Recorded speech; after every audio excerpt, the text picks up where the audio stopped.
Very good evening दोस्तों। आज की इस वीडियो में हम लोग डिस्कस करेंगे हेमरोइड या पाइल्स के बारे में, जिनको हिंदी से बवासीर के नाम से भी जाना जाता है। तो चलिए दोस्तों देखते हैं हेमरोइड क्या होता है। सबसे पहले हम लोग डिस्कस करेंगे हेमरोइड क्या होता है, देन इसके बाद किस कारण से होता है और इसका बेस्ट ट्रीटमेंट क्या होता है और इसके क्या क्या लक्षण से होते हैं, ऑल ओवर सभी चीज़ों के बारे में डिस्कस करेंगे। तो चलिए दोस्तों वन बाय वन डिस्कस करते हैं कि हेमरोइड क्या होता है।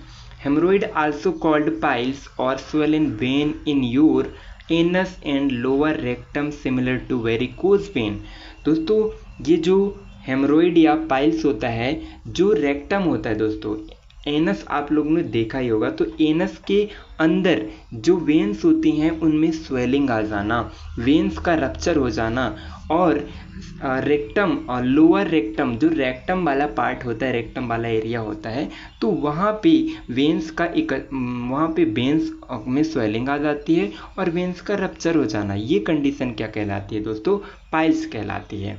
एंड वेरिकोज वेन्स का मीन्स ये होता है दोस्तों कि जब वेन्स का उभर आना, मीन्स कि वेन्स जो है तो बाहर दिखने लगती हैं, उस कंडीशन में वेरिकोज वेन्स बोला जाता है। तो ऑल ओवर हेमरोइड ये होता है कि जो रेक्टम की वेन्स होती हैं उसमें स्वेलिंग आ जाना और उसके एरिया में जो है तो वेन्स का उभर आना या तो वेन्स रप्चर हो जाना।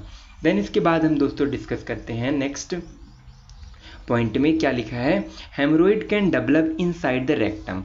यदि हेमरोइड रेक्टम की इनसाइड में डेवलप होता है तो उसको हम इंटरनल हेमरोइड बोलते हैं।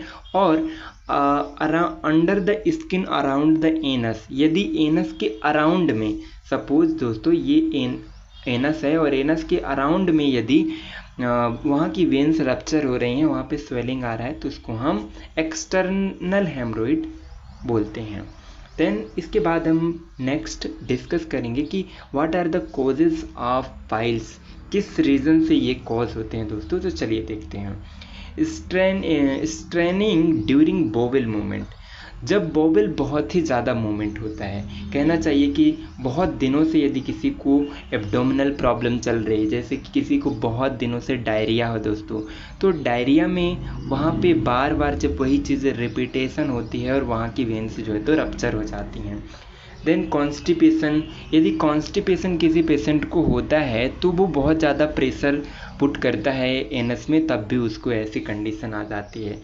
Sitting for prolong period of time, यदि बहुत मीन्स कि वो किसी ऐसे कार्य मतलब ऐसा कुछ वर्क करता है जिसके वजह से उसको बहुत देर तक बैठना पड़ रहा हो। एंड एनल इन्फेक्शन किसी प्रकार का हो सकता है, प्रेगनेंसी के टाइम पे भी हो जाता है कभी कभी।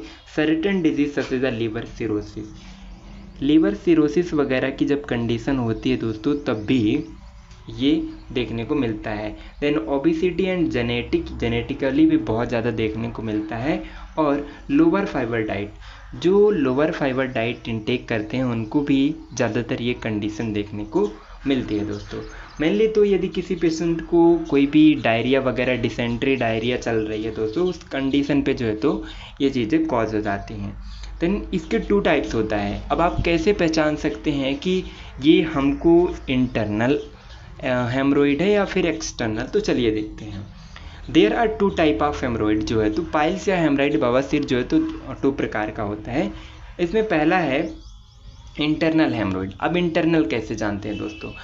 अकर just inside anus at the beginning of rectum, यहाँ से जो रेक्टम स्टार्ट होता है दोस्तों, तो उसके इनसाइड जो है तो इंटरनल हेमरोइड, यहाँ पे आप देख पा रहे हैं दोस्तों, इंटरनल हेमरोइड कॉज होता है।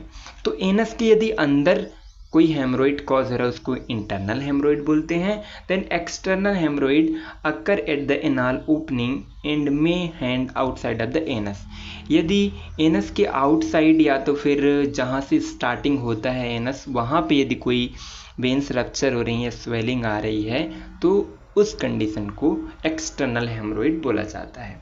देन इसके बाद हम लोग डिस्कस करेंगे कि इसके सिम्टम्स क्या क्या होंगे दोस्तों। तो एक्सटर्नल यदि हेमरोइड किसी को है तो क्या क्या सिम्टम्स देखने को मिलेगा? बहुत ज़्यादा ईचिंग देखने को मिलेगा, वहाँ पे इरिटेशन होगा, तो जो एनाल की रीजन है वहाँ पे ईचिंग इरिटेशन देखने को मिलेगा। Pain and discomfort any time feel होगा, स्वेलिंग आ जाएगा, अराउंड द एनस में स्वेलिंग आ जाएगी और ब्लीडिंग भी होगी दोस्तों में भी।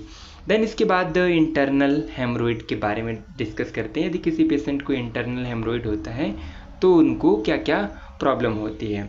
तो पेनलेस, ये पेनलेस होता है, इसमें ब्लीडिंग ड्यूरिंग बोबल मूवमेंट। जब लार्ज इंटेस्टाइन में मूवमेंट होती है दोस्तों, लार्ज इंटेस्टाइन में मूवमेंट होता रहता है, तो जब भी मूवमेंट होती है तो उस कंडीशन पे ब्लीडिंग होता है। And you might notice small amount of bright red blood on your toilet tissue और इन द टॉयलेट। जो टॉयलेट में दोस्तों क्या उनको फीसेस जो होता है उसमें आपको ब्लड देखने को मिलेगा, टिश्यूज देखने को मिलेगा, क्योंकि यदि बहुत ज़्यादा हार्ड फीसेस रहता है तो वो जो वहाँ पे हेमरोइड है वो डैमेज होगा और वही टॉयलेट में देखने को मिल सकता है दोस्तों। देन इसके बाद haemorrhoid to push through the anal opening and proposed or protruding haemorrhage resulting in a pain and irritation. यदि दोस्तों हेमरोइड जो हो तो यदि एनाल में बहुत ही ज़्यादा वो बड़ा हो जाता है और हार्ड जो टॉयलेट रहता है वो पुश करता है, उसके द्वारा जो है तो पेन और इरिटेशन देखने को मिल सकता है।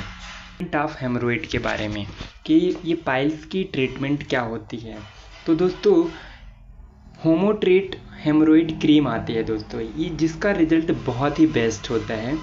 They are relief from haemorrhoid symptoms. जितने भी हम लोग ने अभी हेमरोइड के सिम्टम्स के बारे में डिस्कस किया तो उन सभी सिम्टम्स को रिड्यूस करती है दोस्तों ये होमोट्रीट हेमरोइड क्रीम दोस्तों। देन इसके बाद नेक्स्ट पॉइंट के बारे में देखते हैं कि कौन सी मेडिसिन्स है। लिडोकैन एक एनेस्थेटिक क्रीम होती है दोस्तों, जो कि जिस एरिया पे हम इसको लगा देते हैं या तो फिर अप्लाई कर देते हैं तो उस एरिया की जो सेल्स और टिश्यू होती हैं वहाँ की जो नर्व्स होती हैं वो सेंस परसीव करना स्टॉप कर देती हैं। चलिए देखते हैं इसमें क्या लिखा है। This medicine prevent pain by blocking the signal at the nerve ending in the skin.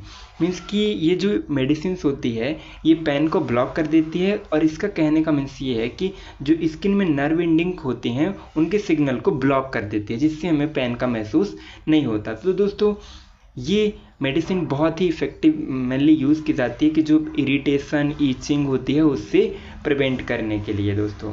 Then इसके बाद हम बात करते हैं नेक्स्ट मेडिसिन्स के बारे में। तो नेक्स्ट है कैल्मोसेप्टिन। ये क्रीम बहुत ही इफेक्टिव इसका रिजल्ट होता है दोस्तों। ये it is commonly use to treat prevent minor skin irritation and those resulting from diarrhoea once cut and piles. तो दोस्तों इसमें होता क्या है कि जब किसी पेशेंट को माइनर स्किन इरिटेशन होती है, जैसे कि वो डायरिया की वजह से हो या तो बर्न वहाँ पे जल गया हो या कट लग गया हो या पाइल्स हो, तो इस कंडीशन पे ये जो कैल्मोसेप्टिन मेडिसिन यूज़ की जाती है। तो दोस्तों ये वीडियो आपको कैसी लगी प्लीज़ कमेंट में ज़रूर बताएं। Thanks for watching.